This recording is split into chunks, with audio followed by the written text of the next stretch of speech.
Psalms 69. Diyos ko, tulong. Kinumpose ni David para kantahin ng song leader sa tono ng lilis. Diyos ko, iligtas mo ako. Abot leeg na yung tubig. Malulunod na ako. Lumulubog na ako sa malalim na putik. Walang matuntungan ang pako. Ang lalim na ng tubig. Nilalamon pa ako ng malalaking alon. Pagod na ako sa kakasigaw. Masakit na ang lalamunan ko. Lumabo na mga mata ko. Kakahintay sa tulong mo, o Diyos ko. Mas madami pa sa buhok ko ang mga galit sa akin. Wala namang dahilan para magalit sila. Malakas ang aking mga kaaway at gusto nila akong patayin. Paggawa ng kwento, doon sila magaling. Grabe, ibalik ko daw ang hindi ko naman ninakaw. O Diyos ko, alam mo ang mga kasalanan ko. Aking mga kalokohan, di maitatago sa iyo. Huwag sanang mapahiya ng dahil sa akin ang mga nagtitiwala sa iyo. Ikaw, O Lord, ang makapangyarihang Diyos. Huwag sanang mapahiya ng dahil sa akin ang mga nag-worship sa iyo. Ikaw ang Diyos ng Israel. Para sa iyo, tinis ko yung mga pangiinsulto. Napahiya ako ng todo. Mga kamag-anak ko, di ako kilala. Para akong foreigner sa sarili kong pamilya. Parang apoy sa puso ko ang pagmahal ko sa temple mo. Sa akin, bumabagsak ang mga insulto sa iyo. Nagpakahambol ako at nag-fasting. Pero yung mga tao, plastic ang tingin sa akin. Nagluksa ako at nagsuot ng sako. Pero nilait-lait pa ako. Ako ang topic ng mga chismisan sa daan. Kanta ng mga lasinggero tungkol sa aking kasiraan. Pero ako, Lord, sa iyo ako magpe-pray. Sa tamang time, O Diyos, sa umaapaw at wagas mong pagmamahal, sagutin mo ako. Dahil di ka nakakalimot sa promise mong magligtas. I-rescue mo ako bago malubog sa putik. Sa mga kaaway, i-save mo ako. At sa malalim na tubig, ako'y sagipin. Pigilan mo ang baha para di ako tangayin. Sa malalim na dagat, ako'y sagipin. Huwag mong hayaang tuluyang malibing. Lord, prayer ko sana ay sagutin. Kasi mabuti ka at wagas magmahal. Alam kong sobrang maawain ka. Ako sana ay pansinin. Huwag mo sanang talikuran ang nagsaserve sa iyo. Hirap na ako. Sige na, tulungan mo na ako. Puntahan mo ako at iligtas sa mga kaaway ko. Ako'y itakas. Alam mong iniinsulto ako, pinapahiya, binabastos ang aking pagkatao. Kilala mo ang lahat ng kaaway ko. Nadurog ang puso ko. Ang sakit ng mga sinabi nila. Sobrang na-down talaga ako. Wala man lang naawa sa akin. Ni mag-comfort, wala din. Instead na pakainin, binigyan ako ng lason. Nung ako ay nauhaw, suka ang pinainom. Maging biktima sana sila sa sarili nilang handaan. Sa mga pestahan, matatapos ang buhay nila. Bulagin mo sila para hindi na makakita. Manghina at manginig sana ang katawan nila.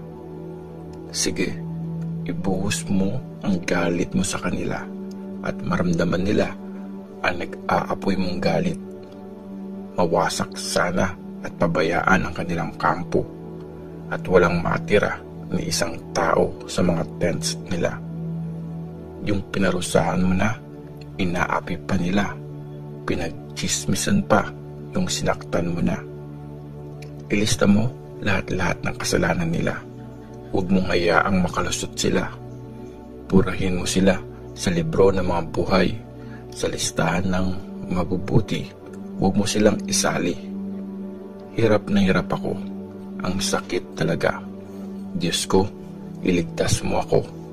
Huwag mo akong hayaang ma-down. Kakanta ako ng papuri sa Diyos. Sasabihin ko, Lord, thank you. Sobrang galing mo. Mas gusto yan ni Lord kesa offering na baka, kesa torong pinalaki at pinataba. Pag nakita ito ng mga inaapi, magsasaya sila. Mag-worship sila sa Diyos sa sobrang tuwa. Nakikinig si Lord sa mga nangangailangan. Bayan niyang nakabilanggo, hindi niya kinakalimutan. Purihin niyo ang Diyos, o langit at lupa, pati kayong mga dagat at lahat ng may buhay na nandun. Isa-save ng Diyos ang Jerusalem, mga bayan ng Juda muling ibabangon. Magiging kanila ang lupa at doon natitira ang bayan niya.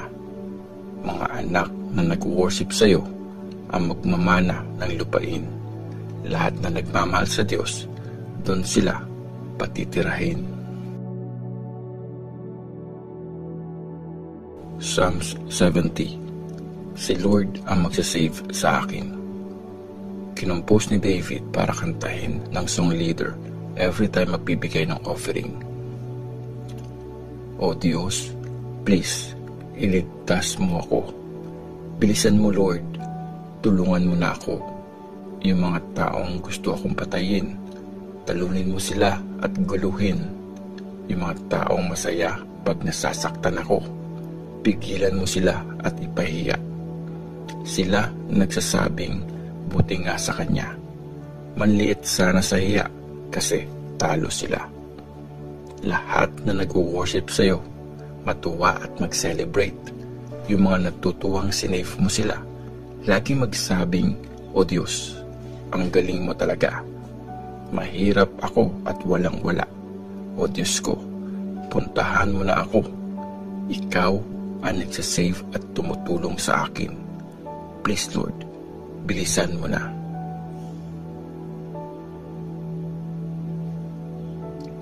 Psalms 71. Prayer ng matatanda. Sa iyo ako lumalapit, Lord, para maging safe ako.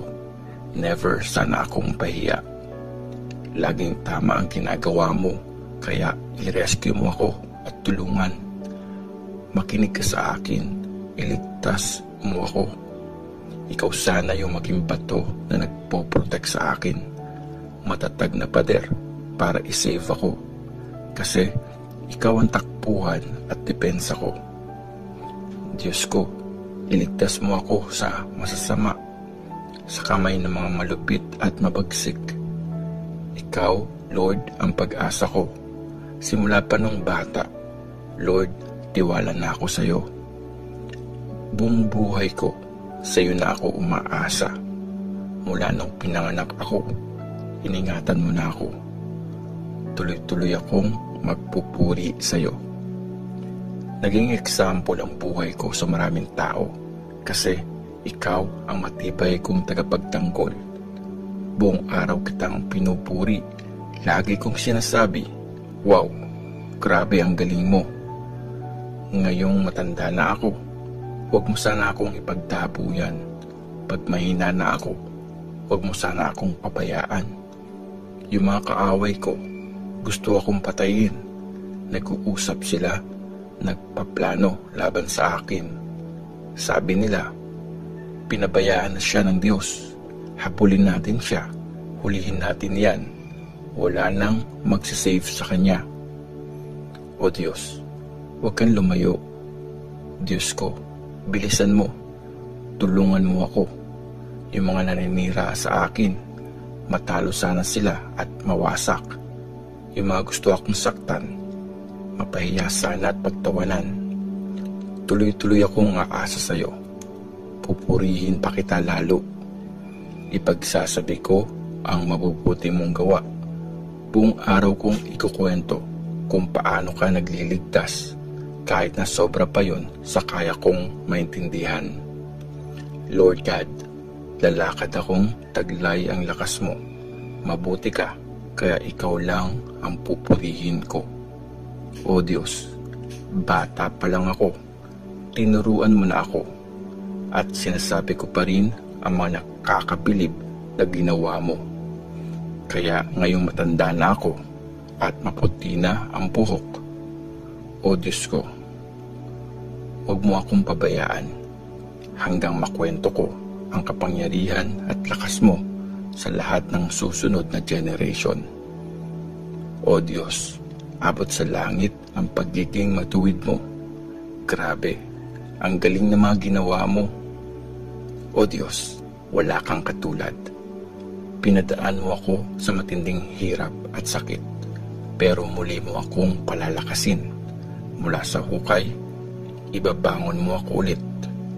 Iaangat mo pa ang dangal ko at paggagaanin mo ulit ang loob ko. Tututugin ko ang harp para purihin ka. Pupurihin kita, O Diyos, kasi tapat ka talaga. Kakantahan kita ng papuri kasabay ng harp, O banal na Diyos ng Israel. Magse-celebrate ako habang nagpupuri sa iyo.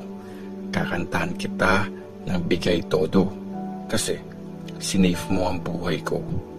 Yung kabutihan mo, buong araw kong babanggitin, kasi natalo na at napahiya yung mga gustong manakit sa akin. Psalms 72. O Diyos, i-bless mo ang hari. Sinulat ni Solomon. Turuan mo ang hari na mag-judge ng patas, O Diyos. Kung paano mo ipatupad ang hustisya, i-share mo yun sa kanya para malinya ng tama ang bayan mo at ma-experience ng mahihirap ang fair na pamumuno. Maging successful sana ang buong bayan. Sa buong lugar, maghari ang katuwiran. Ipagtanggol sana ng hari ang mga mahihirap. Tulungan ang mga duka at durugin ang nagpapahirap sa kanila. O Diyos, sambahin ka sana ng iyong bayan hanggat may liwanag ang araw at ang buwan, ngayon at sa darating pang mga generation. Sana ang hari ay gaya ng ulan, nagpapasigla sa bukid, parang tubig na bumubuhay sa buong lupain. Umiral sana ang tama habang nabubuhay ang hari at maging maganda ang buhay sa habang panahon. Lumawak pa sana ang sakop niya mula sa ilog ng Euphrates hanggang sa dulo ng mundo. Yung mga bayan sa desert, sumuko sana sa kanya at sumubsob sa lupa ang mga kaaway niya. Mga hari ng Spain at ng iba't ibang isla, bibigyan siya ng regalo. Pati mga hari ng Sheba at Seba mag-o-offer sa kanya.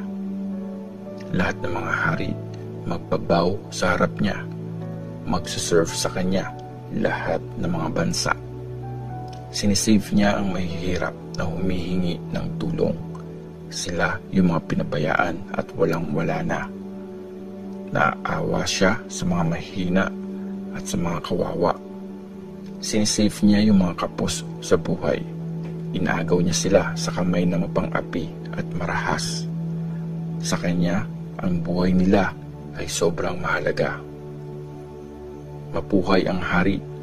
Gold na mula sa Sheba, ibigay sa kanya. Sa lahat ng oras, ipag-pray niyo siya. Ang blessing ng Diyos sana laging nasa kanya. Maging sagana sana ang ani sa mga bukid, mapuno ng tanim, pati mga bundok. Maging mabunga gaya ng Lebanon. Dumami sana ang mga tao doon sa mga city. Maging sindami sila ng mga damo sa bukid. Pangalan ng hari, huwag sanang malimutan. Gaya ng araw, huwag sanang mawala ang kasikatan niya. Lahat ng mga tao hihingi sa Diyos ng blessing kung paano niya bless ang hari. Praise the Lord. Siya ang Diyos ng Israel. Mga nakakabilib na bagay, siya lang ang may kayang gumawa. Forever nating purihin ang kanyang dakilang pangalan. makita sana sa buong mundo ang kanyang karangalan. Amen. Amen. Dito nagtatapos ang mga prayers ni David na anak ni Jess.